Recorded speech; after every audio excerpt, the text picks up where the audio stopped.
We back. Had a little misunderstanding.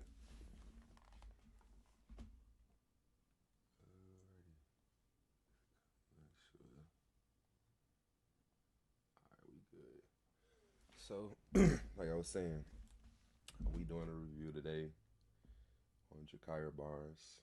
Oh, never forget, I'm SK74. And say the female assassin. I guess she started O Block, but let's see what they mean.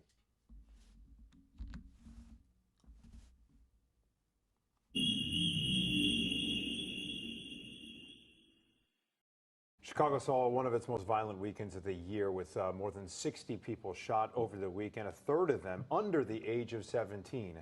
Chicago faces an epidemic of gun violence. This year alone, more than 2,100 people have been shot, more than 400 killed. We're going to take you now to Chicago, where this past weekend at least 52 people were shot, 8 of them killed in a wave of violence across the city.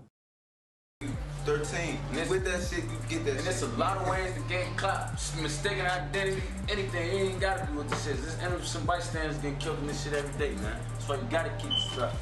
You gotta keep something. I like keep some big shit in case a nigga try me, I'ma cook his ass. Call Shaq, boy, you let the bag blow these bobber niggas like Osama. Cray, my young nigga. K.I., my young killer. A lot of niggas be rapping, but we the ones tote guns, nigga. These EBT ass niggas right here, man. Fuck them. Yeah. Squad shit, bitch. I'm from STL, but I be posted on EDT, bitch. So check this out. That is the number of small businesses for sale right now. Boy, Tuka bill, we shoot that kill, boy, this shit super real. Bell out on them with the Draco and watch sure this shit spill. She got super mad when I said I'm from 63rd, bitch. Say lies. Gakirah Barnes, aka K.I., was born on January 21st, 1997, in Chicago, Illinois, to her mother, Chantel Brown. Before she would even turn 1 year old, she would lose her father. He was shot in the head with an AK-47 in front of his home. Some people say it's because he was a gang leader in the city of Chicago, but K.I.'s mom said that that's not true. K.I. would witness one of her brothers being murdered in front of her when she was very young, and death would become a common theme in her life. She also had a brother by the name of George Barnes, aka G.I. Joe, and they were very close. Growing up, K.I. seemed to be a normal girl. She enjoyed hanging out with her friends. She had boyfriends, and she was an honor roll student. She had dreams of becoming a social worker and helping out less fortunate kids. She attended Perspectives, IIT, Math and Science Academy. But in the middle of her 9th grade year, there was a change in K.I. Her grades were slipping, she was having behavioral issues at school, and she was spending a lot more time on the block. STL EBT, 63rd, with its most prominent member being Carlton Weekly, aka FBG Duck. K.I. wasn't a shooter at this time, but she would fight girls from rival neighborhoods like TYMB and their biggest rivals, who were basically right across the street at Parkway Gardens, Wick City. But what started as small neighborhood beefs and schoolyard fights were escalating into gunplay, and K.I. would start to lose more and more of her friends. Because on September 22nd, 2010, a 20-year-old man by the name of Jeremy Marshall, aka Lil Fo, was shot to death in the Woodlawn neighborhood. He was the cousin of FBG Kells, a well-respected member of STL EBT. It's said that the killer of Little Fo was Wick City member O.D. Perry, who was growing a reputation in the streets for being a shooter. And just a few months later, on January 12th, 2011, K.I. would lose somebody who she was very close to, somebody who she grew up with, Shondell Gregory, aka Tuka. STL crazy. You already know. See, I got the loud right here. You know, it's almost gone, but I don't give a fuck. Because I'm going to play up another one. Tuka was a beloved member of STLEBT. It said as he sat at a bus stop, a car with 3 men pulled up on him, 2 from TYMB and 1 from Wick City, O.D. Perry. According to witnesses, one of the men exited the vehicle with a half mask over his face. He exchanged a few words with Tuka. Then a large caliber silver revolver was shown, and Tuka was shot in the chest. He stumbled away and fell on the ground. Then the gunman stood over him and fired 3 more shots in. So damn, they got 3 of their homies at the fucking bus stop. That's fucked up. To his body before getting back in the vehicle and speeding away. And it said that the shooter was O.D. Perry. The members of STLEBT would rename their gang to Tukaville as a way to pay honor to their fallen friend. And they would also say that they were smoking on Tuka, just like the Outlaws did for the late great Tupac Shakur, as a way to pay respect. But the opposition of Tukaville would quickly transform this from an act of endearment into an act of disrespect. When rising Chicago rapper Chief Keef got a hold of the term, he would often rap about how he was smoking on Tuka as a way to taunt their rivals from STLEBT. But it wasn't just in songs or just in the streets where the dead were being disrespected. Social media would become a battleground for different gangs, going back and forth, making death threats, and disrespecting each other's dead homies, increasing the violence in the city. The death of Tuka turned K.I.'s heart completely black, and she wanted nothing but revenge. She would be taken under the wing of older STL member C-Ball, who was also close to Tuka, and her cousin, Boss Trail, aka the Chicago Max Payne. It said that he would teach the younger members of Tukaville about gunplay, how to handle their weapons, and how to kill. On August 10th, 2011, it was a celebration on STLEBT. It was Shondell Gregory's birthday. It was Tuka Day. FBG Duck will be filming his music video for his song Freestyle, and the whole Tukaville family would be there. And after filming the video, their adrenaline was pumping, and they felt like Tuka's birthday would be the perfect day for some get back. At 11:30 p.m., O.D. Perry would be walking near Parkway Gardens when he was ambushed and shot multiple times, including a shot to the neck, losing his life. They do not play when they come back to get back. Not at all. At 20 years old, the members of Wick City would mourn the loss of O.D. Perry, and they would rename the block in his honor. But they would also wonder who exactly was behind his death. Many people were saying that it was top Tukaville shooter Marvell Williams, aka FBG Wooski. But thanks to a witness tip, the Chicago PD would already have its primary suspects, Gakirah K.I. Barnes, and her street mentor, Rodney Stewart, aka Boss Trail. But many people didn't want to believe that a 14-year-old girl had taken the life of a respected Wick City member. O.D. Perry was known to carry a .357 Magnum, a gun he could be seen with in multiple pictures. But it said after shooting O.D., K.I. took that gun from him, and she could be seen on social media, posing with it as if it were a trophy. But by taking the life of O.D. Perry, K.I. would inadvertently create what would go on to become the most famous block in America, and they would call it O-Block. I've been thinking a lot about the unimaginable situations families in Afghanistan, Syria, and other crises. So now I see how she made that motherfucker O-Block. She took one of their followers and she created that motherfucker. Okay. I like this story though a little bit. Shout out, pop out. O-Block, bring them glocks out. 300, bring them chops out. We shoot up your block now. Third slime. You gotta know I go too far. They 2 O's up up on this honey, one of them might stand for O-Block.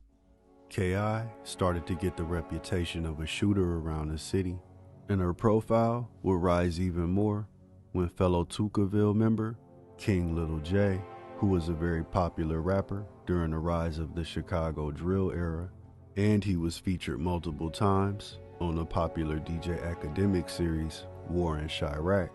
He would mention her in songs, rapping about how she was a shooter and how she was putting a murder game down in the streets.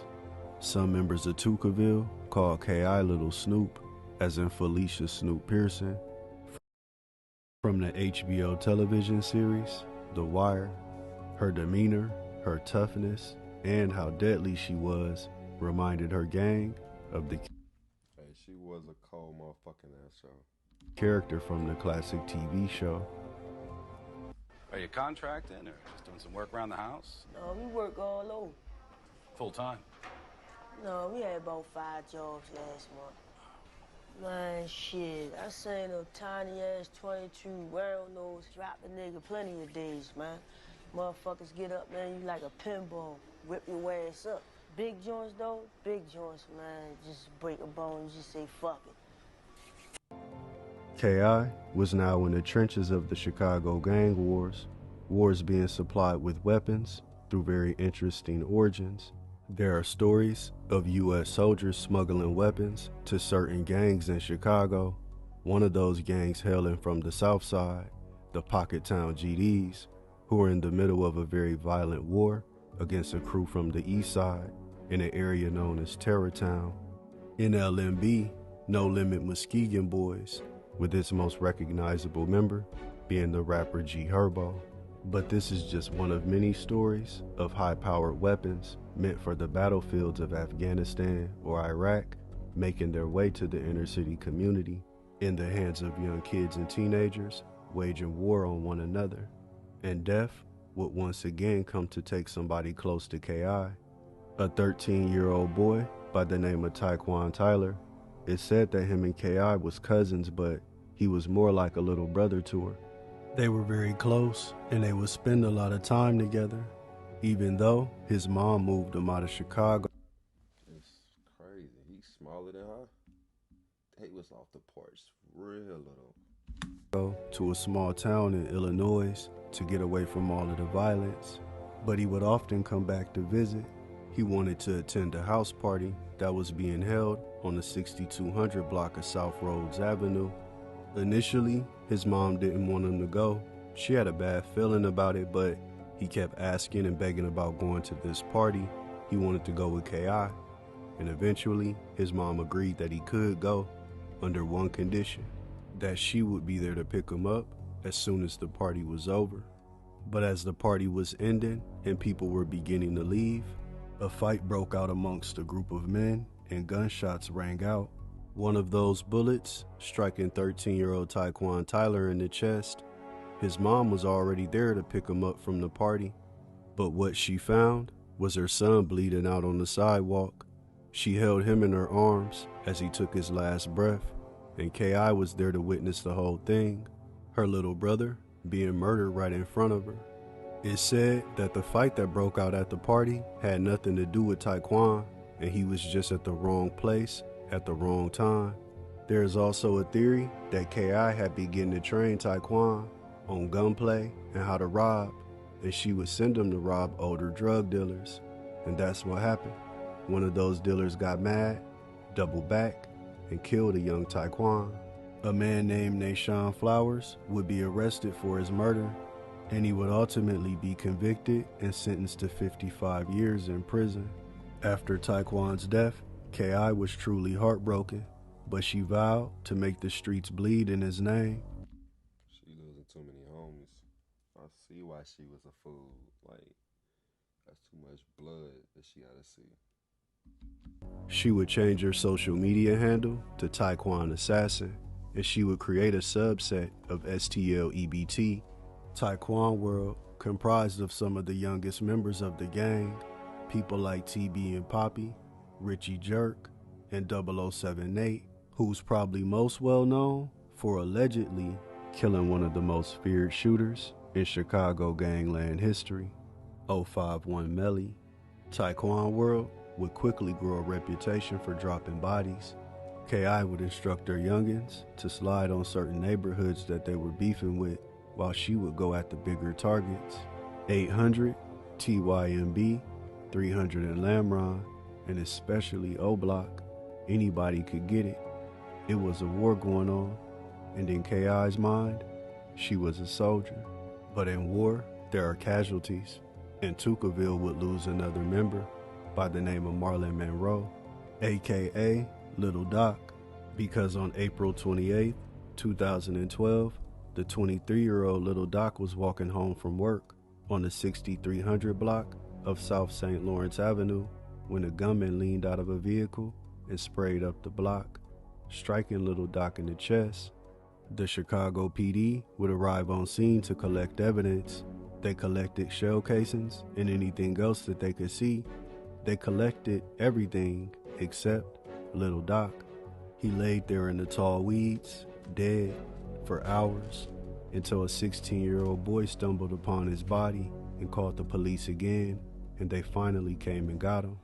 In the months that followed, Tukaville and O Block would relentlessly diss each other online, clowning each other's dead homies. And when it came to O Block, they liked to diss one STL EBT member in particular, one of KI's best friends, Shondell Gregory, aka Tuka. Hi, my name is Alexa, and I would like to give you a few reasons why you should consider dating a young Asian lady. You can choose a potential spouse from Vietnam. Tuka, while I'm smoking on, Shondell, oh block, bitch, do my team, bro, oh block, right up on your block, bitch, go, man down, bitch, you already know, rolling up that dick. And on September 25th, 2012, a fight would take place on the train that would forever tie KI to one of her biggest rivals, Davon Bennett, aka King Von. They started to fight as soon as they seen each other on the train. King Von would punch KI in the face multiple times. Then he would take to Twitter to let everybody know what he did to her. KI would acknowledge what happened, but said she only has a bruise on her face, but it's all good because her 40 cal could leave a hole in King Von's face. And a few days later, KI would tweet directly at King Von to let him know that she had just beat up a member of O Block on the train. One of Von's friends, named Little Scud, King Von would acknowledge these tweets by saying that KI... Damn, folks got his ass be a lot warmer. I could not go back to the block list. I wouldn't if they clowned his ass. That's good. That's good funny news to me. I don't know. That's fucked up. I wasn't no lame, and how he think he's in love with her. And KI would diss King Von in response, but that didn't faze him. He told KI that he wanted to wife her up and how he would treat her right. And on October 5th, 2012, King Von would begin to direct message KI, telling her how much he liked her and how much he wanted to get with her. At first, KI would reject his advances, but Von would stay persistent, and eventually, she started to open up to him. She even asked him about a rumor that she heard that O Block wanted her dead and that she was a top priority.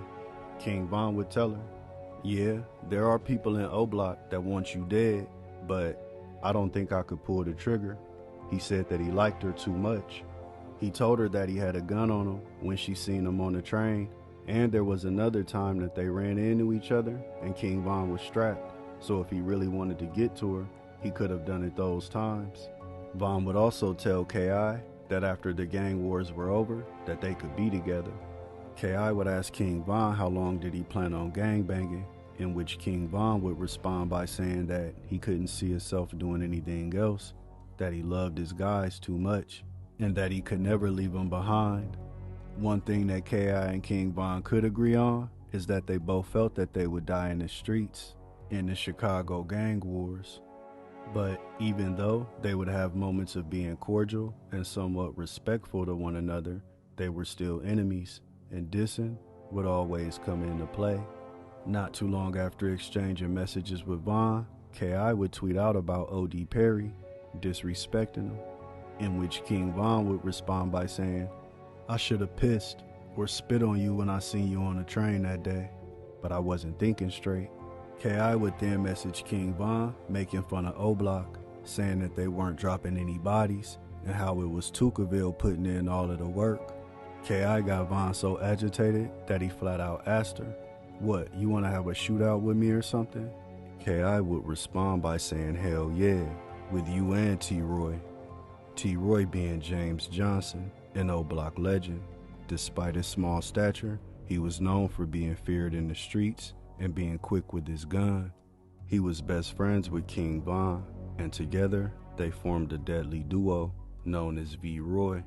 K.I. would make good on her wish of wanting to have a shootout with him, because on October 9th, 2012, King Von and T-Roy would be spotted outside of the gates of O-Block. It's said that K.I., along with FBG Cash, ran down on him, spraying up the block and shooting King Von in the leg, but they were able to survive this attack. King Von would take to social media, making light of being shot in the leg, and he would tell K.I. that he wasn't a lame and that he shouldn't have to get shot in order for them to be cool, making jokes about the situation. But his best friend T-Roy, he would take a more serious tone by simply tweeting out, "I'm gonna kill this bitch." But K.I. wasn't done applying pressure to O-Block. She shot the female cousin of T-Roy, and she was arrested and questioned behind the incident, even though she survived the dangerous in a bit. Fuck with our moves. The attack and named K.I. as her shooter. No charges were ever brought against her. It's said that she also tried to murder her ex-boyfriend, Mikado 600, who was down with O-Block. She seen him near Parkway Gardens and tried to run down on him, but he was able to escape. The name K.I. is said to be a shorter version of her name Gakirah, but it's also believed that it stood for Killer Instinct, and she definitely had it. But now, it was O-Block's time to slide. On October 13th, 2012, 3 young men were walking on the 6300 block of South Rhodes Avenue. Richie Jerk, Modell McKembry, and his cousin, Miles Turner, were going to see a girl. Once they arrived at the house, Modell's cousin Miles went up on the porch to talk to the young lady. Modell and Richie started walking down the block when 3 men appeared from a gangway out of the darkness. Richie Jerk started running and he was able to escape, but Modell, he was hit 5 times. And his cousin Miles, who was on the porch, seeing what happened, he ran to his cousin and held him in his arms. But as he was on the ground trying to console his cousin, the 3 gunmen made the decision not to leave any witnesses, and he was shot multiple times in the back. And those 3 gunmen were King Von, T-Roy, and J Money from O-Block. Modell McKembry was a known member of Tukaville along with Richie Jerk, but Miles Turner had no gang affiliations. He was a high school football player at Leo High School, and he had dreams of playing college ball, but now he was paralyzed from the waist down, and his dreams were taken away after being shot by King Von. Modell McKembry was 17 at the time of his death, and King Von would disrespect him on social media on a regular basis. But O-Block wasn't done putting in work on Tukaville, because on the morning of October 30th, 2012, a 23-year-old man by the name of Derek Johnson, aka P5, was walking on the 6200 block of South Eberhard Avenue when he was approached by 3 men, Big A from O-Block, J Money, and King Von. He was shot 6 times in the head and 9 times in the body. And although he hailed from Gyro City, he had strong ties to Tukaville. The day before P5's death, King Von would tweet out about how he needed to catch another body so he could finally catch up with his best friend T-Roy.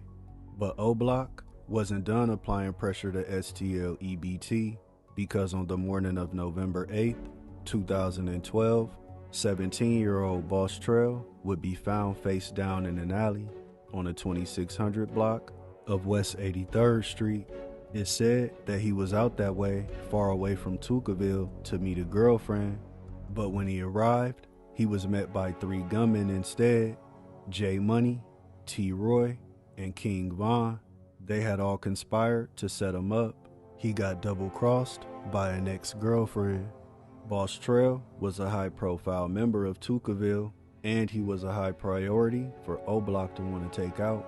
He allegedly killed 2 of their most beloved members. On September 13th, 2011, 18-year-old Devon Varner, aka D-Thang, the co-creator of 600, would be chased down and shot to death, allegedly by FBG Wooski, Dome from Gyro City, and Boss Trail. It's said that he was also responsible for the death of 19-year-old Sharoy Liggins on February 16, 2012. Sharoy was leaving a store near O-Block, but when he was walking out, Boss Trail was across the street, and he had a gun with a red beam. He shot Sharoy in the head from a distance, but he wouldn't die right away. He would be left in the hospital fighting for his life for the next 4 days, but eventually he would pass away. The members of Tukaville would make fun of Sharoy online, and they would often reference the red beam that Boss Trail used to take his life, and that same gun could be seen in the FBG Duck and King Little J video Critical, with Boss Trail pointing a red beam directly at the camera, similar to... And these niggas don't hide shit at all. She showed that big ass boy she got off of OD. That nigga showing her one right now. I ain't even mad at it though. This shit is crazy. The Sharoy, who was left fighting for his life in the hospital, is the same way that Boss Trail would be left in a hospital fighting for his, but after 7 days, he would pass on as well. It's said that Boss Trail had plans on getting out of the gang life, and he bought a bus ticket to move to a new city and start all over.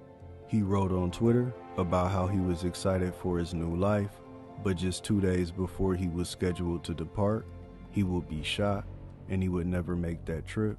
And O-Block would take to social media to taunt STLEBT on losing Boss Trail, one of their most important members. And it really hit KI hard. She was close to Boss Trail, and he had taught her a lot. Tukaville would celebrate the memory of Boss Trail, and they would also vow to get revenge in his name.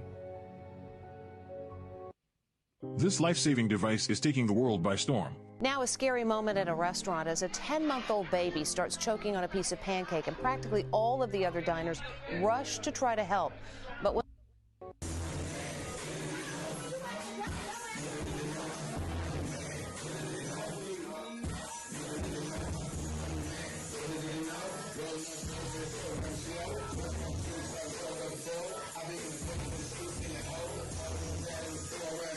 But despite the bloodshed between O-Block and Tukaville, King Von and KI stayed in touch. King Von would tweet out about them talking on the phone and how sexy KI sounded, or how disappointed he was when she didn't answer the phone.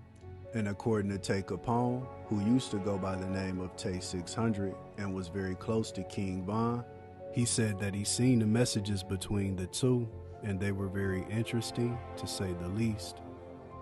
After like weeks and weeks of him talking to her like that, on BDN, she started fake caving in to like, she thought like Von and her had some little, like a little fling or something after a while. Like, for you to show me the DMs, no cap. Like, for you to be right there, like, for look at this, but he'll be laughing like, I really got her. According to KI's friends, there was definitely something there between her and King Von. But her friends also say that KI believed that she wasn't really pretty enough for Von to want. In her eyes, she felt, what is there to like? He was like, well, she too pretty for that, and tell her to stop gang banging, you know. He liked her as a girlfriend? Yeah, he wanted to be her boyfriend. She just felt like he was trying to set her up and kill her. That's what she told me. She like, I think he's just trying to kill me. He don't like me. What's the like? But King Von and KI's somewhat romantic and very deadly relationship would be put on hold, because on November 20th, 2012, King Von would be arrested for unlawful use of a firearm by a convicted felon. He would spend the next year and a half behind bars.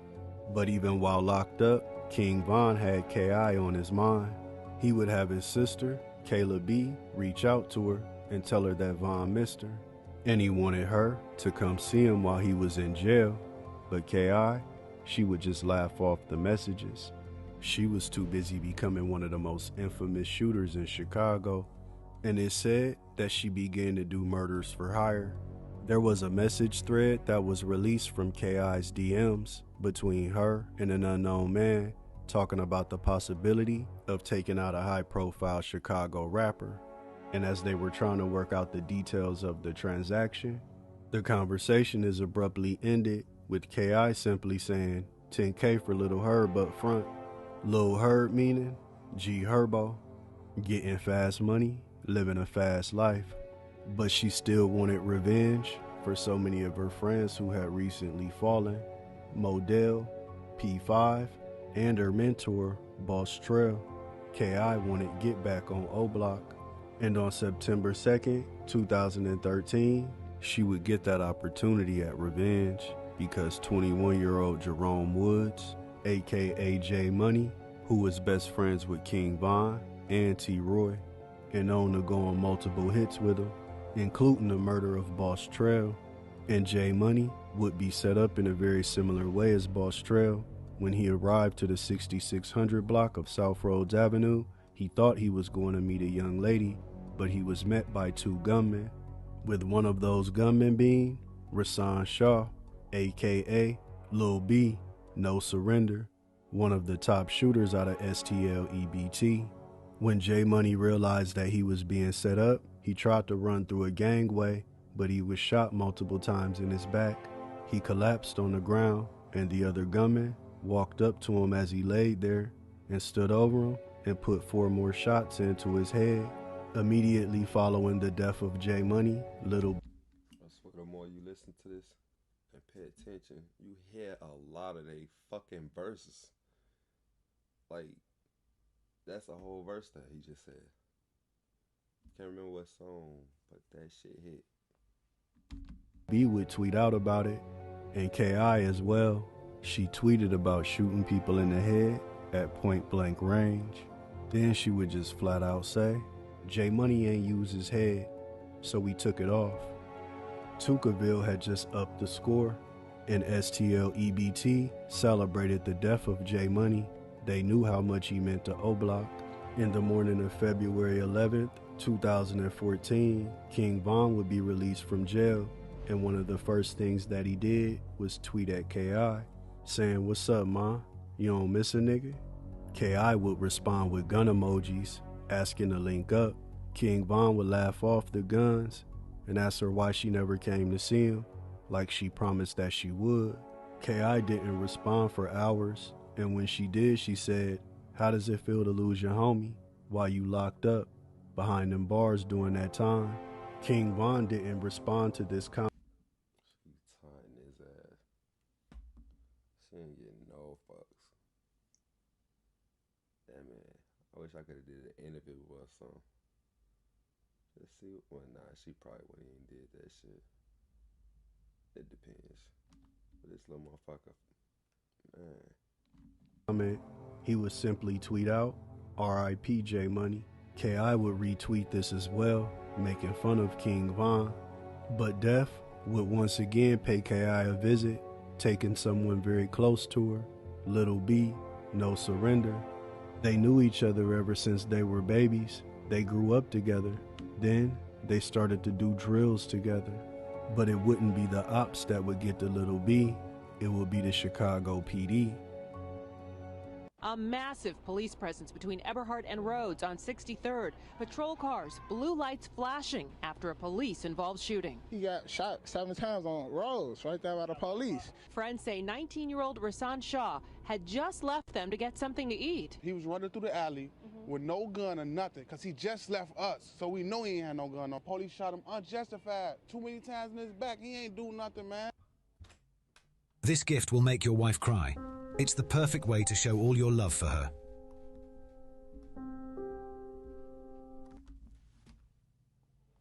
The death of Little B destroyed K.I.'s spirit.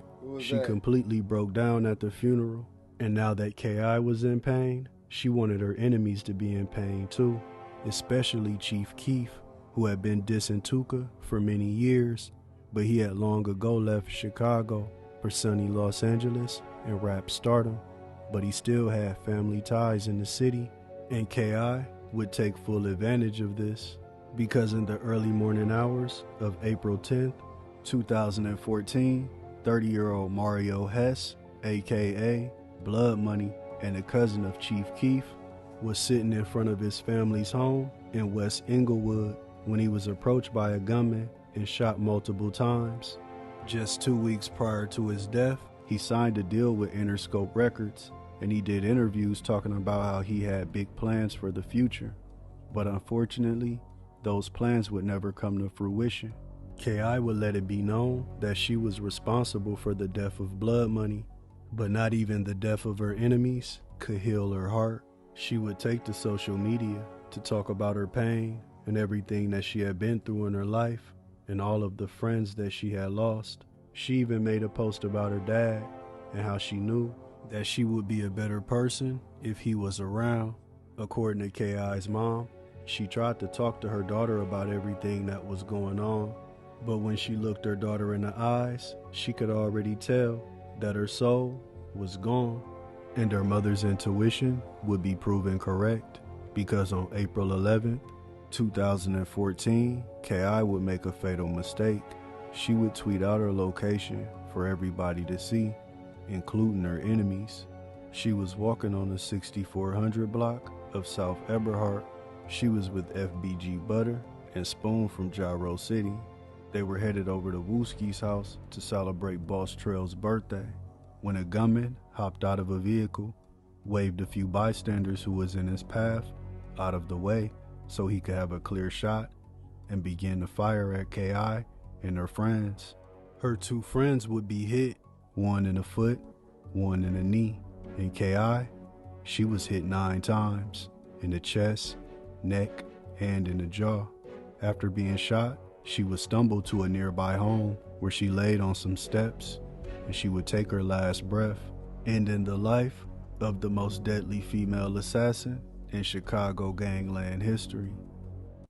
Always apart, always acting wild, when you should be doing what you told. You was never one of us. You never could be.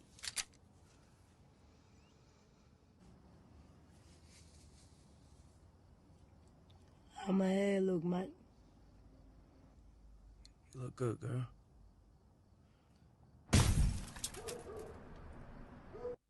Following the news of her death, K.I.'s enemies would take to social media and rejoice and celebrate her demise.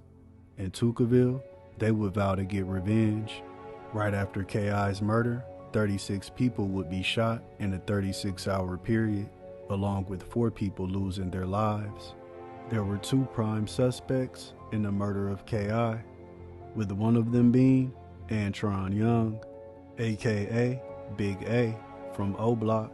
He would take to the internet and let it be known about his involvement in K.I.'s death, and he would change his social media handle from Big A to Big A-ski, meaning Ask K.I. But in the early morning hours of December 4th, 2016, Big A entered a Sammy's Grill on South King Drive. But while inside, an altercation occurred that resulted in him being shot in the face, dead at only 23 years old. Some people say that this had nothing to do with K.I.'s death and it was a completely separate situation. But there's also a theory that it was 2 members from Tukaville, DeAndre Wallace, aka Can't Get Right, and George Barnes, aka G.I. Joe, K.I.'s brother. Some believe that he was the one that got get back for his slain sister. And the second prime suspect in K.I.'s murder was none other than King Von. On April 24th, 2014, he will be arrested and held for questioning, but ultimately, the state would reject the case due to lack of evidence, and King Von would walk free. But just a few weeks later, King Von would be arrested again for a different murder, that of 19-year-old Malcolm Stuckey, who was killed after attending a party in the Inglewood neighborhood. King Von would spend the next 3 years in prison fighting this case, but in 2017, after a 5-day trial, he would be found innocent and once again set free. But once he was released, he went right back to doing what he did best, drilling. There's a famous Instagram live with King Von and members of O Block going back and forth with members of Tukaville, with King Von saying that they had a surprise coming for him and that it was coming soon. On October 22nd, 2018, there was a funeral being held at Burnside Church for a 25-year-old man by the name of Vantrese Chris, aka Dusky the Man. Okay, this Dusky the Man. I know about Vantrese though. Okay. There were members of Tukaville in attendance, but as the service was being let out, a car pulled up and started shooting into the crowd, hitting 6 people, including FBG Wooski with an almost fatal shot to the head. Back to the shooting that happened on 92nd and Cottage Grove. At least 6 people were shot as they were leaving Bethlehem Star Missionary Baptist Church. Friends and families gathered for the funeral service of Chicago rapper Vantrese R. Chris, who went by the name Dusky the Man. Chris was shot on October 9th. He was taken to the hospital where he later died. The victims in yesterday's shooting range from 18 to 27 years old, males and a female. The most critical, a 21-year-old shot in the head. King Von would let it be known that him and the Get Back gang were responsible for the brazen act. But King Von wouldn't have to be in the streets for too much longer, because legendary Chicago rapper Lil Durk would take him under his wing and begin to groom him to become a rap superstar. And he would release a string of hits, quickly becoming one of the hottest rappers in the game. But even during his time at the top, he would still talk about K.I., dissing her in songs and on social media, along with other murders that he claimed that he committed, doing math, counting up the bodies. Talk about bodies, I got a few, 4 + 3, 3 + 2, I'm King Von. Need no bean to make you bleed, nigga. Body count so ugly, I remind you of that scream, nigga. Bleed. You can't stand them. What? Body count so ugly, still handsome. Don't pop my chain, but dance. Let's talk bodies, I got 7. They stop me at the airport cause I keep that metal. And the story of King Von and K.I. would get even more interesting in 2019 when the TV network A&E filmed a documentary titled Secret Life of a Gang Girl, The Untold Story. And during this documentary, they interviewed King Von, but from the tone of the interview, it seems as if A&E was under the impression that King Von was a man in love with K.I., obsessed with being with her, not knowing that they may have been interviewing a man obsessed with taking her life. I was trying to first. I was like, damn, you doing shit. The exact text was something along the lines of, when it's all over with, I'm gonna get up in you or something. Does that sound about right? That's something, that sound raw, so yeah, I'll be saying raw. Yeah, I probably did say that. Hello, I'm Patrick Stewart. Did you know that right now over 7... But King Von's ride at the top wouldn't last for too much longer. He had tension with superstar Louisiana rapper NBA Youngboy, who had beef with Lil Durk and OTF. Fuck Youngboy talking about on this song, bro. What? He talking crazy on this man. Oh, yeah? He ain't even like that. Oh! On his ass now. On his ass. All that cap. You got cap in your raps. Go straight, boss. Don't hit the white lady. You got cap in your raps. But in the early morning hours of November 6, 2020, that tension would escalate into a fight outside of a hookah lounge in Atlanta between King Von and Georgia rapper Quando Rondo, who was signed to NBA Youngboy.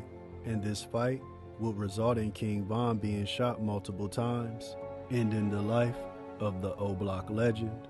1 year after his death, the Chicago PD began to release documents listing King Von as the murderer in multiple cases, including that of Gakirah Barnes, officially ending the chapter of King Von versus K.I. In the years following the death of her daughter, K.I.'s mom has gotten together with other mothers in Chicago who have lost their children to violence. FBG Duck's mom, Tuka's mom, amongst others, trying to bring some peace and light to such a tragic and dark situation. There's a stigma that black kids in poor communities choose the gang life simply because they're more prone to violence. They want easy money, street credibility, and internet clout. And for some, that very well may be true. But there's also a number of young kids that choose the gang life to receive something they feel they never had before: love and family. Even if that love is coming from a cold street and that family is giving you a hug while handing you a gun to put in work. And if K.I. was raised in a different environment under different circumstances, maybe her life would have turned out different for the better, but we'll never know. And Gakirah Barnes, she was only 17 years old when she died. Rest in peace.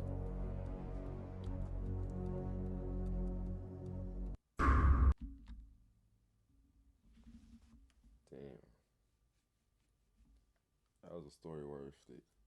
I ain't gonna lie. I didn't really know half of that. I mean, I knew some of the King Von part, some bits and pieces of it with her and that. She was one fucking beast at 17. Taking out 20-year-old niggas as well. I don't know, man. That was a fucking hell of a story. Alright. Let me know what y'all think at the bottom.